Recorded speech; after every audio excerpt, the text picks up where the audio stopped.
Salut, bienvenue au podcast Miss International, la destination des passionnés de voyage et d'aventure.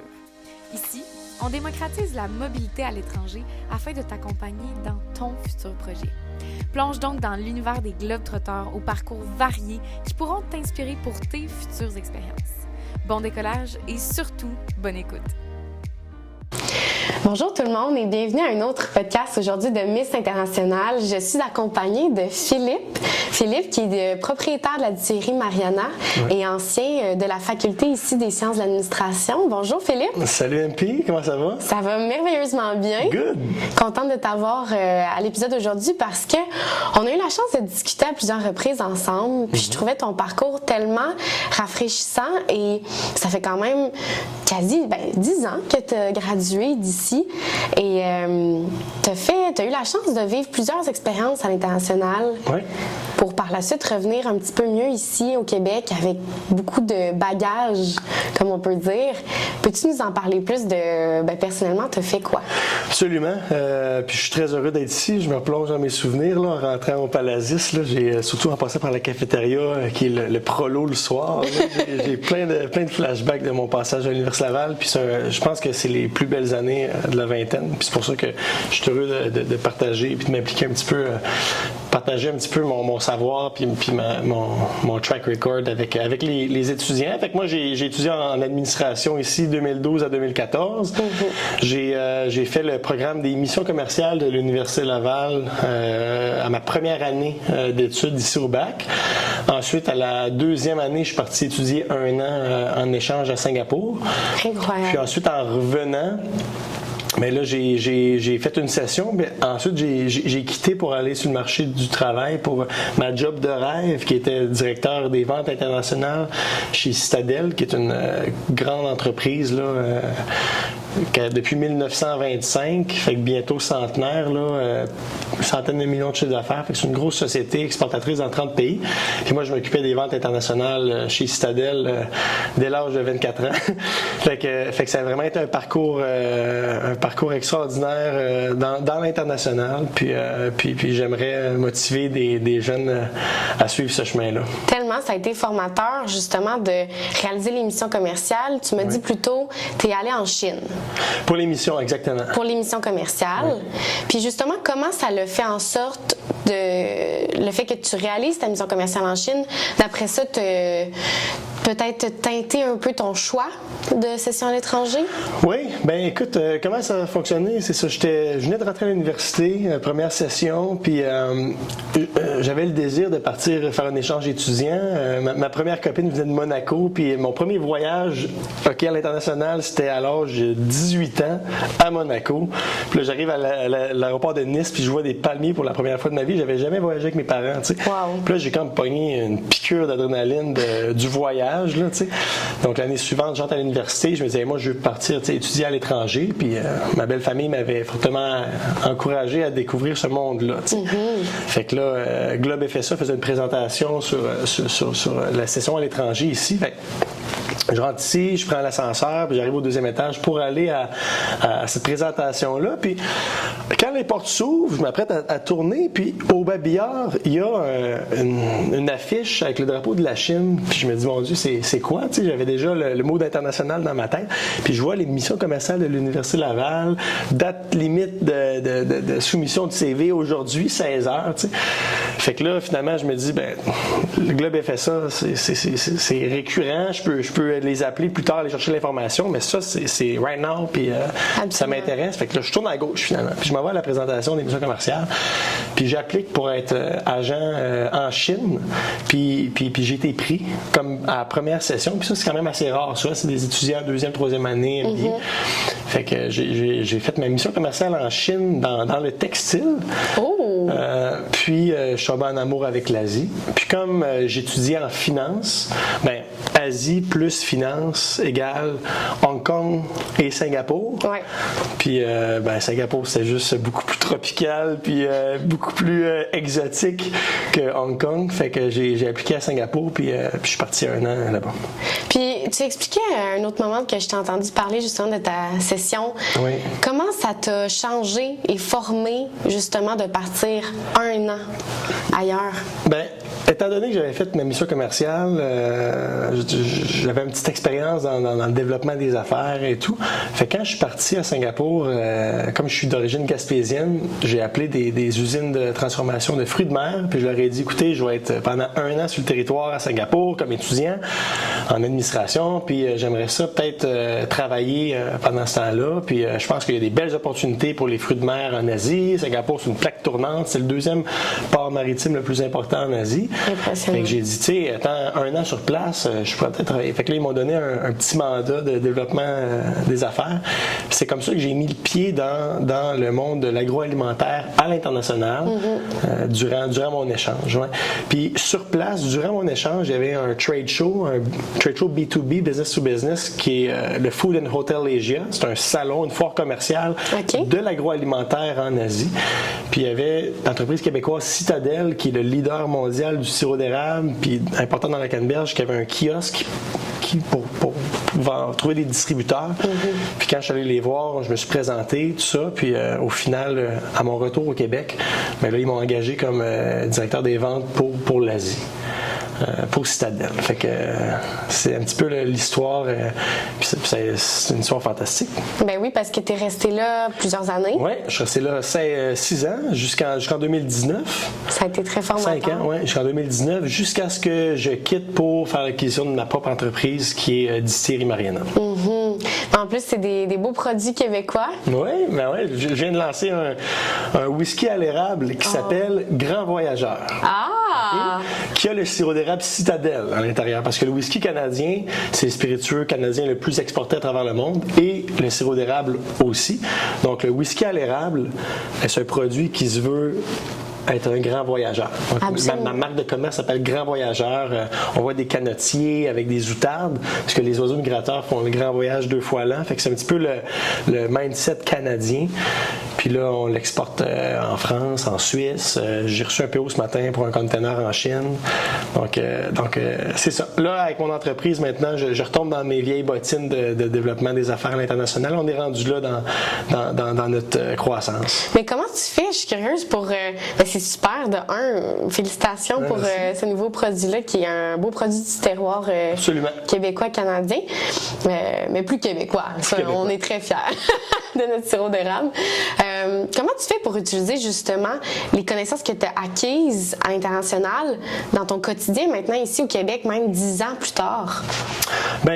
Moi, c'est sûr que tu sais, les missions commerciales, là, t'es pris, là, t'es junior, puis t'es parachuté pendant 3 semaines dans un marché, puis il n'y a personne pour te prendre par la main, il n'y a personne pour te dire quoi faire. Ouais. Fait que, je fais un peu un parallèle, t'es quasiment comme un détective privé. Tu arrives dans une situation, t'as une page blanche, puis t'as un objectif.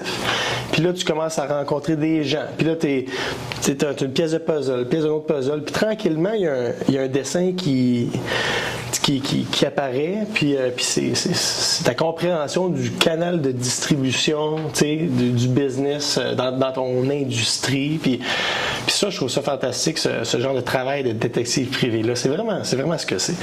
Donc cette façon de faire, elle demeure quand même la même, peu importe le produit que tu vends. Donc moi, je l'ai fait beaucoup pour le sirop d'érable. Ensuite, je l'ai répété dans la canneberge.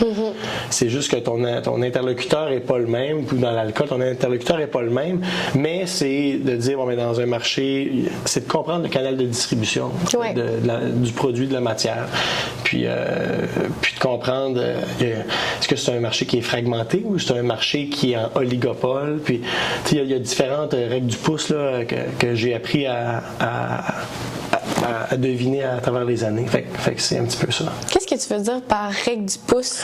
Mais dans le sens, je vais donner un exemple. Mettons, moi j'ai fait des affaires dans l'agroalimentaire en Inde. OK.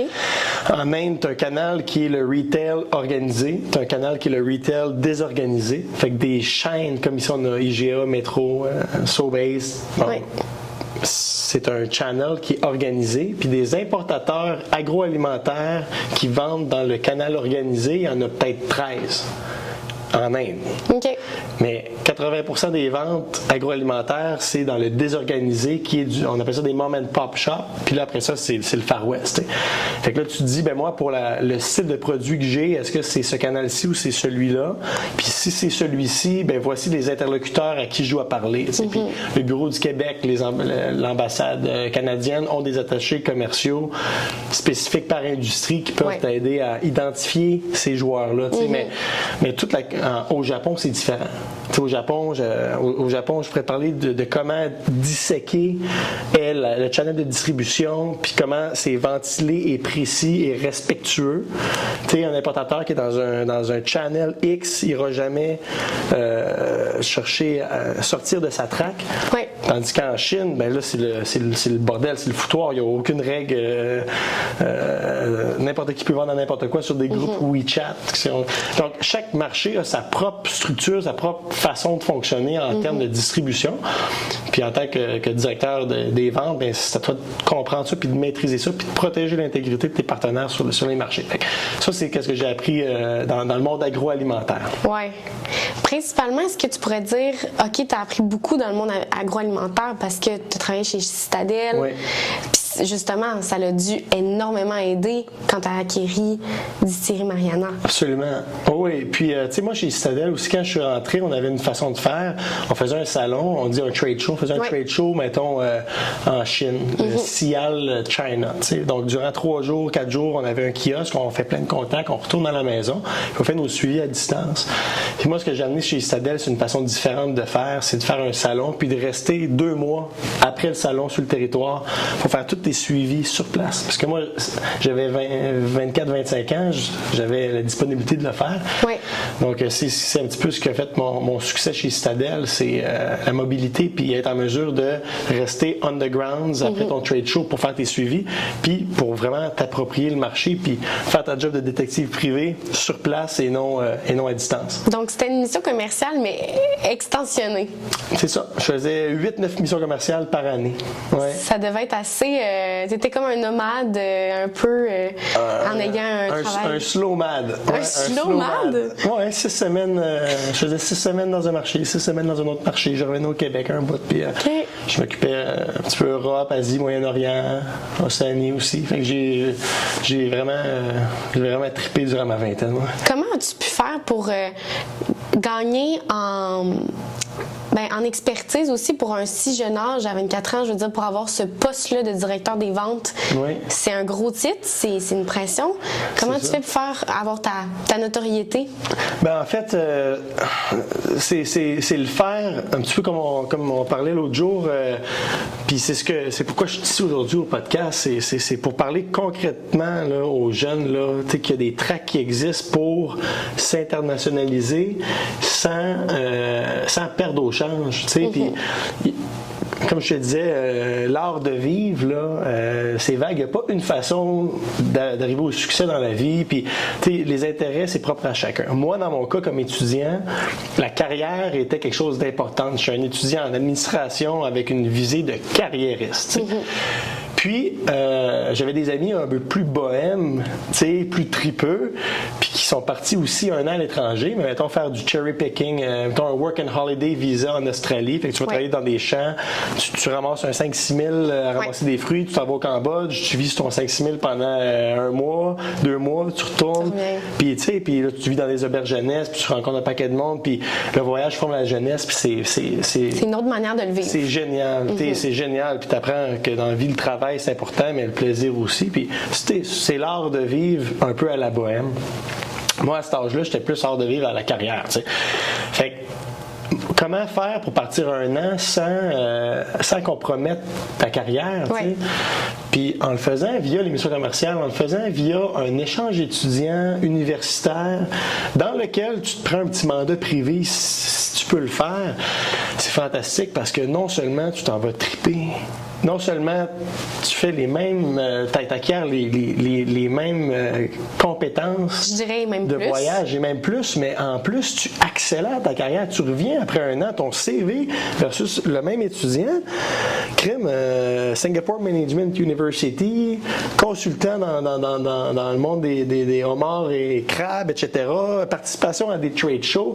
Quand tu sors de l'université, tout ton parascolaire, il est assez rempli. Puis la personne aux ressources humaines se dit, mon Dieu, c'est une candidature qui think outside the box, puis c'est quelqu'un de solide. Mais t'as trippé durant ton échange pareil, là. Un ne compromet pas l'autre. Fait à place de perdre un an, ben, tu gagnes un an. Fait que c'est un beau canal. Puis on va se dire, mais pour aller étudier à Singapour, ça prend beaucoup de sous. Comment qu'on fait ça? Mais on a la chance avec la FSA d'avoir une belle communauté de donateurs qui permettent d'avoir des bourses étudiantes. Il y a des bourses de base. Puis il y a des bourses supplémentaires si tu as des bonnes notes que tu peux aller chercher. En plus, moi, c'était mon cas. Puis je suis parti, je pense, avec 15 000 $ de bourse. Puis ça m'a payé mon appartement. Ben oui. Puis ma vie de base, puis après ça, mon gravy, j'allais le chercher avec mon mandat de consultant dans les fruits de mer. Puis ça m'a permis de faire ça. Oui, c'est vraiment inspirant ton parcours. Puis, si tu avais un conseil justement à donner à des étudiants en ce moment qui se posent la question, s'ils doivent investir justement dans une session à l'étranger, qu'est-ce que tu leur dirais? Écoute, c'est un investissement en soi, puis tu sais, c'est des phrases valises là, que tout le monde dise, mais c'est juste que le bagage de compétences personnelles que tu vas chercher avec ça, au-delà des connaissances, c'est quand je te parle du channel de distribution, ça c'est des connaissances, tu sais. Que tout le monde peut... Tu peux les apprendre. Dans des livres, dans c'est ça, des cours. ça s'apprend, mais en termes de compétences, élargir sa zone de confort, élargir sa tolérance à l'insécurité, sa tolérance à l'incertitude, sa tolérance envers l'être humain qui est différent de nous, qui ressemble pas il nous ressemble pas, il parle pas notre langue, il a pas les mêmes habitudes, il mange pas la même affaire. Tu sais, l'inconnu, la différence, ben toute cette tolérance-là que tu développes, puis moi, tu sais, j'ai 32 ans, puis je suis chef d'entreprise. J'ai une entreprise, ça roule, là. On est dans le 7 millions de chiffre d'affaires, là. C'est une entreprise qui roule, là. Puis tu sais, cette tolérance au stress, moi, je vis du stress quotidien. J'ai des gros investissements. Là, j'ouvre une série touristique à Trois-Rivières. Les étudiants seront les bienvenus. On fait une microbrasserie, cocktail club là-dedans, tout ça, mais c'est beaucoup d'investissements. Puis, tu sais, je travaille tout de même bien juste 35 heures semaine, parce que c'est important de prendre ça. C'est un marathon, c'est pas un sprint. Puis, tu sais, cette tolérance au stress-là, entrepreneuriale, moi je la vis bien parce que je l'ai vécu, la tolérance au stress et à l'incertitude, puis tu sais, être pogné dans des aéroports au Brésil, pas de téléphone, pas de carte de crédit, ça m'est déjà arrivé à 3h du matin à Sao Paulo, puis tu sais, tout ce shit show là, mais là, regarde, dans la vie, là, c'est arrivé plus qu'une fois que j'étais dans la merde, puis je me suis toujours démerdé, puis ça, les voyages, automatiquement tu vas être dans la merde une ou deux fois. C'est sûr. C'est impossible de faire un voyage d'un an, pack-sac, puis ça allait juste tout le temps bien, tu sais. Non. Fait que tu vas chercher ces compétences-là qui font que t'es un être humain, je pense, qui est plus complet. Oui, absolument. Tu disais aussi que durant ta première session, quand tu étais à Singapour, tu étais un bambino. Oui, bambinello, c'est mon surnom. Bambinero. C'est ça. Ben écoute, puis là, c'est aussi un message que je veux dire aux étudiants. Si vous avez la chance de partir 2 sessions, si votre cursus vous le permet de partir 2 sessions au lieu d'une, faites-le. Parce que moi, ma première session, comme je t'expliquais, j'avais pas beaucoup voyagé dans ma vie, puis j'habitais chez mes parents parce qu'ils viennent de Québec, puis à l'université, j'avais pas d'appartement parce que je suis chez mes parents. Fait que cuisiner, faire mon lavage, j'ai jamais fait ça. Fait que je me ramasse à Singapour avec des colocs italiens qui étaient plus vieux que moi. Fait que là, il m'apprenait à cuisiner, il m'apprenait la vie. Je parlais pas super bien anglais. Puis il m'appelait, mon surnom c'est Bambinello, parce qu'un bambino, c'est un petit bébé de 2-3 ans, mais un bambinello, c'est plus 3 ans et demi, 4 ans, que tu vois que le bébé, là, commence à faire des liens, puis surtout qu'il a les grands yeux émerveillés comme ça. À chaque jour, un bébé de 3 ans, là, c'est le temps, ça découvre la vie, tu sais. D'accord. Moi, mon surnom c'est Bambinello, parce qu'à chaque jour, j'étais grateful d'être dans mon condo à Singapour, au soleil, à faire du commerce international avec des colocs suédois, italiens. Écoute, je t'en parle, j'ai des frissons. Moi, je venais au monde une deuxième fois. Tu sais, c'était la découverte d'un autre monde. Moi, au Québec, je m'entraînais, je jouais au hockey, je sortais d'un bar, je donnais une coupe de claques sur la gueule. Tu sais, j'étais un Gaspésien, mais comme... j'étais pas au courant qu'il y avait toutes ces belles choses-là de la vie. Fait en allant à l'international, j'ai comme découvert tout ce monde-là. Fait que première session, j'étais Bambinello, tu sais. Puis après ça, tout le monde part, puis je suis un des seuls qui est resté 2 sessions. Mais à la deuxième session, quand la deuxième cohorte arrive à Singapour, puis tout le monde moi, là, je connaissais tout comment la ville fonctionnait, les bars où aller, les organisateurs de parties. J'avais les mêmes cheveux que toi, j'avais les cheveux longs jusque-là. Mon surnom, c'est Tarzan. Tout le monde sur le campus me connaissait. Puis là, je m'occupais de l'appartement. J'avais 6 colocs. Puis là, moi, je m'occupais de pogner les paiements, payer l'agent d'immeuble, l'électricité, l'Internet. Puis là, je suis rendu en charge. J'étais chef de meute. J'étais chef de meute de mon appartement. Puis j'étais une des figures leaders du monde, de la gang d'étudiants étrangers à Singapour. Puis j'organisais le Conventum des 10 ans l'année passée. Puis je suis encore... Fait, moi, cette deuxième session-là, ça a été ma première rencontre avec le leadership. Tu sais, dans ma vie, j'avais fait du sport, des choses, mais j'avais jamais été capitaine de mon équipe de hockey. Puis, mais là, c'est la première fois de ma vie que, je fais la rencontre du monde du leadership. Puis j'ai développé ce leadership-là. Puis quand je suis revenu au Québec pour ma 3e année universitaire, là, j'étais rendu chef de mission dans l'émission commerciale. J'ai recruté ma cohorte d'agents. Puis là, j'étais rendu coach. J'étais un coach. Puis là, je coachais des... Puis j'aimais être dans une position de leadership pour essayer d'influencer des gens plus jeunes puis partager ça. Puis là, maintenant, j'ai ma propre entreprise. Je suis chef d'entreprise, puis je suis là aujourd'hui pour partager ça un petit peu, c'est important, puis ça me plaît. Mais si je n'avais pas fait cette deuxième session-là, je ne sais pas quand est-ce dans ma vie que j'aurais fait la rencontre du leadership nécessairement. Moi, c'est arrivé comme ça.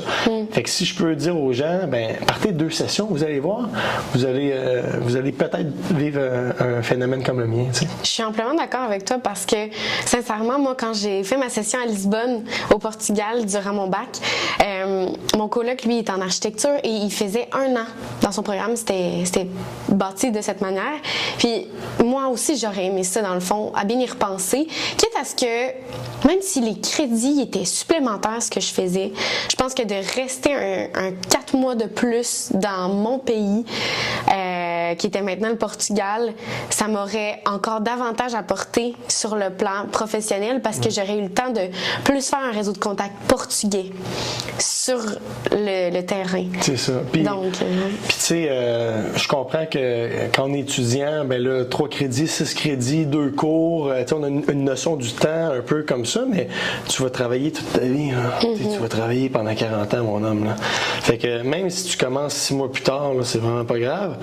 Puis si ce 6 mois-là que tu as de plus à vivre dans le monde universitaire, profite-en. Parce que les années universitaires, c'est des années en or, puis n'importe qui commence à faire un peu de calvitie va te dire « Mon Dieu que j'ai aimé l'université ». Puis je vois des gens, des fois, ils font des cours d'été pour accélérer leur cursus, pour faire leur bac en 2 ans au lieu de le faire en 3 ans, pour aller sur le marché du travail. Puis je comprends que chacun a son montage financier puis sa réalité financière, puis il y a différentes raisons dans la vie. Mais pourquoi se presser à clencher tes études quand tu peux, tu sais, avec différents programmes de bourse qui peuvent aider à faire ça, tu sais, s'enrichir d'expérience puis de réseaux de contacts. Moi, tous mes chums de Singapour, là, après ça, quand je suis installé, je faisais du commerce international, j'ai recroisé, moi, j'y revoyais régulièrement, puis je ne dis pas que j'ai fait du business avec tout le monde, mais des fois, j'ai des questions, puis mon chum de Milan, il m'aidait à comprendre des affaires, puis, tu sais, je crois, au dernier jour de l'an, j'étais au Brésil, puis mon meilleur chum de Singapour, Jesper, un Suédois, était dans la même ville que moi, par hasard. Puis il y avait une grosse villa avec lui, il est à Londres, il est investment banker chez Morgan Stanley, là, il est associé là-bas. Puis crème, c'est tous des venture capitalistes avec lui. Puis moi, j'étais là parce que j'étais en backpack. Puis j'ai passé la semaine dans la villa avec lui. Puis lui m'a présenté ses amis.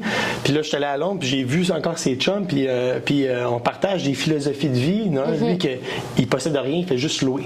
Lui, il possède rien. Il n'y a pas d'appartement, il n'y a rien, il fait juste louer. Puis il vit un peu partout dans le monde. Puis tu sais, ça t'amène, moi, puis surtout à Singapour, c'est pas la place la plus pauvre. Là, ouais. Fait que souvent, les étudiants qui allaient là, c'était tous des carriéristes, toutes des fois avec des familles avant eux. Mais c'est, on dirait que tu accèdes à un réseau contact de fou. Assez impressionnant. Ouais. Moi, avec mes colocs italiens, là, notamment des gars de Milan, peut-être 2 ans après être revenu, je suis allé en Sicile en vacances. Ils m'ont invité en vacances dans le sud de l'Italie. Puis on était sur une petite île dans les îles éoliennes. Là. Puis un de leurs amis, c'est le petit-fils de la famille Prada. Puis tu sais, nous, c'est de la Formule 1, mais là-bas, c'est beaucoup les courses de catamaran. Puis Prada a un catamaran. Puis le petit-fils, il est skipper sur le catamaran. Puis il était parti de Toscane, je pense. Puis il était venu nous rejoindre tout seul sur son bateau à notre île. Puis j'ai passé la semaine avec sur un vignoble à boire du vin puis à manger des olives puis tu sais c'est quand même la famille Prada, c'est pas rien, tu sais. Oui, mais, une autre réalité. C'est ça, mais les contacts que tu fais à l'international, ça peut être fou, Regarde, moi j'ai soupé avec Jack Ma, le fondateur Alibaba. Ah ouais? L'homme le plus riche de la Chine. Tu sais, puis j'ai une photo avec lui puis Justin Trudeau parce que je vendais du sirop d'érable en Chine puis sky is the limit. Oui, vraiment. Mais merci Philippe pour ton partage parce que sincèrement, je pense vraiment que ça l'enrichit notre réseau de contacts. Ouais. On investit en nous, en nos opportunités. Exact. Puis de profiter, puis de prendre le temps de bien profiter des années universitaires qu'on a, c'est ce que j'en retire de notre discussion. Excellent, excellent. Puis, tu sais, n'hésitez pas à écrire à des anciens, mettons, à m'écrire à moi, comme j'ai donné un petit speech pour les bourses, à remise de bourse récemment. J'ai eu quelques étudiantes qui m'ont écrit sur LinkedIn. J'ai pris le temps au téléphone avec eux, 10 minutes. Il y en a une qui part en Europe, puis là, elle est en train de faire son projet de fin de session là, pour son MBA, je pense, puis elle part 1 an. Puis là, elle me disait, tu sais, t'es parti pour une entreprise, comment t'as pricé ça? Puis j'ai pris 10-15 minutes au téléphone avec elle, puis je pense que j'ai réussi à un peu comme framer sa pensée, tu sais. Ouais. Puis ça, n'importe qui veut s'impliquer avec la faculté vont prendre le temps de le faire. Fait qu'hésitez pas à m'écrire, n'hésitez pas à écrire à d'autres anciens que vous pouvez connaître. Ouais. Puis il n'y a rien de plus fun pour quelqu'un comme moi de passer du temps avec un étudiant qui a soif, puis qui a les yeux de Bambinello, puis qui veut apprendre, tu sais. Puis moi, si je peux partager des connaissances, je suis là pour ça. Ben merci, c'est généreux de ton temps, de ton énergie. Ça fait plaisir. Je suis certaine qu'il y en a plusieurs qui vont être très inspirés par ton parcours, puis il y en a d'autres qui vont t'écrire. Oui, puis venez nous voir à Trois-Rivières. Comme je dis, au centre-ville de Trois-Rivières, on a une distillerie touristique. Fait qu'un restaurant, une microbrasserie, parce que pour faire du whisky, c'est les mêmes équipements que pour faire de la bière. On fait la bière, puis ensuite, des fois, on va la distiller en whisky. Puis venez nous encourager. Avec plaisir. Je serai l'une de tes premières. Ça l'ouvre bientôt. Ça l'ouvre à la mi-juin. Parfait. Donc, dans 4 semaines. Merveilleux. Ben merci beaucoup Philippe. Puis merci MP. Au prochain épisode. Ça marche. Si tu as apprécié cet épisode, je t'invite donc à le partager et à laisser un commentaire afin de faire bénéficier davantage des curieux comme toi. Retrouve toutes les informations pertinentes ainsi que les liens dans la description de cet épisode. Et surtout, assure-toi d'être abonné au podcast Miss International qui est disponible sur Spotify, Apple Podcasts et YouTube afin d'être à l'affût des prochains épisodes. On se dit à très bientôt!